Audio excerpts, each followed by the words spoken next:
একদিনও টিকতে পারল না দক্ষিণ আফ্রিকা। জাসপ্রীত বুমরা নামক দৈত্যের সামনে মাথা নত করেছে প্রোটিয়ারা। বুমরার বোলিং তোপে ছন্নছাড়া টেম্বা বাবুমার দুর্গ।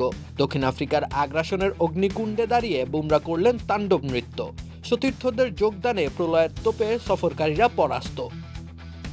টসে জিতে ব্যাটিংয়ের সিদ্ধান্ত নিয়ে দিন শেষে হয়তো আফসোসই করবেন টেম্বা বাবুমা। টেস্ট চ্যাম্পিয়নশিপের ডিফেন্ডিং চ্যাম্পিয়ন হিসেবে একটুখানি বাড়তি আত্মবিশ্বাসী যেন ডোবালো তাদের। কলকাতা টেস্টের প্রথম দিনেই প্রোটিয়ারা প্যাভিলিয়নে।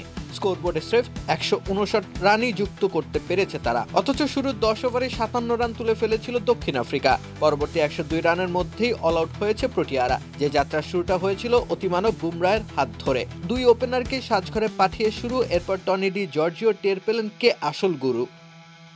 দুই ওপরের মতো দুই টেল এন্ডারকেও বুমরা দেখিয়েছেন মাঠ ছাড়ার রাস্তা। ক্যারিয়ারের 16তম বার ফাইফার তুলে নিলেন ভারতের ধ্রুপদী সেনানি। বুমরায়ের সৃষ্টি করা শিকারী বলয়ের ভেতর থেকেই মোহাম্মদ সিরাজ বাগিয়েছেন 2টি উইকেট। চায়নাম্যান কুলদীপের ঘূর্ণিতে ঘুরপাক খেয়েছেন আরও 2 জন। অক্ষর প্যাটেল কোনো মতে 1টি উইকেট নিজের পকেটে পুরেছেন। 6 বোলারের ভারতীয় একাদশের সুফল পেল শুভমান গিলের দল। এই টেস্টে এখন চাইলেই পাবে তারা ইনিংস ব্যবধানে জয়। সেজন্য অবশ্য ব্যাটারদেরও দেখাতে হবে দৃঢ়তা। বুমরা তো জয়ের পথটা তৈরি করেই দিলেন নিজ হাতে। দ্বিতীয় ইনিংসেও তিনি বোলিংটা নিশ্চয়ই সামলে নেবেন। রাকিব হোসেন রুম্মান, খেলা 71।